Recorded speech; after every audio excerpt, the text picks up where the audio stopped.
دوان دوان به محضر حضرت رسول صلی الله علیه و سلم رسید.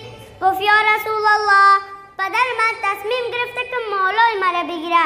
من خیلی مال کمایی کردم، پول دارم، ثروت دارم، پدر میخوام مال مرا بگیره. و رسول الله صلی الله علیه و سلم عرض کرد برو پدرت گرفته بیا که تو چه حق داره که مالت را میگیره. وقتی که این جوان رفت با پشت پدرش، امین وحی جبریل امین از آسمان آمد. امین وحی از آسمان آمد و حضرت رسول عرض کرد یا رسول الله، وقتی که این پدر ریش سفید و سرسفید به پیش تو آمد، از این پدر پرسان بکو، از این ریش سفید پرسان کو که تا به دل خود چی گفته است، به دل خود نسبت به پسرش چی گفته است، از پیش این ریش سفید پرسان بکو. بعد از این که این جوان پدر خود را دستش را گرفت به محضر حضرت رسول صلی الله علیه و سلم حاضر کرد و رسول الله صلی الله علیه و سلم از این مرد پرسان کرد که ای مرد، چرا مال پسرت را از پیشش گرفتی؟ این پدر گفت که یا رسول الله، من محتاج بودم، من نادار هستم، من چیزی ندارم، اگر از پسر نخورم از کجا بخورم؟ بعد از این که این کلمه زبان پدر کنده شد، رسول خدا فیل رو بگذار، در دل خود چی گفتی وقت در راه آمدی؟ در این مسیری که می آمدی چی گفتی؟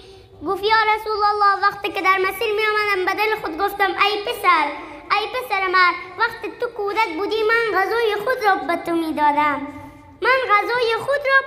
دادم، ای پسر من وقت مریض می شدی پسرم، من شب خواب نمی کردم، ای پسر وقت مریض می شدی من به این طرف و آن طرف می رفتم تا دکتر پیدا بکنه، تا درمان درد تو بشود.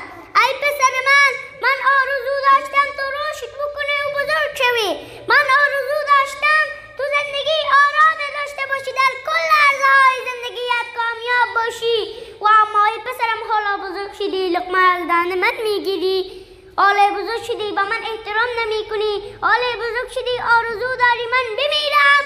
گفت یا رسول الله، این سخنان را به دل خود می گفتم. یک بار به صورت رسول خدا نگاه کردن که اشکای رسول خدا از چشمان مبارکش سرازیر شده. دو دسته گریبان بچه را رسول خدا می گیرد، می فرماید انت و مالک لابیه، ای پسر خودت و کل مالت مال پدر هستی، خودت و مالت مال پدر هستی. تو از کجا آمدی که به پدر میگی مال مرا گرفته است؟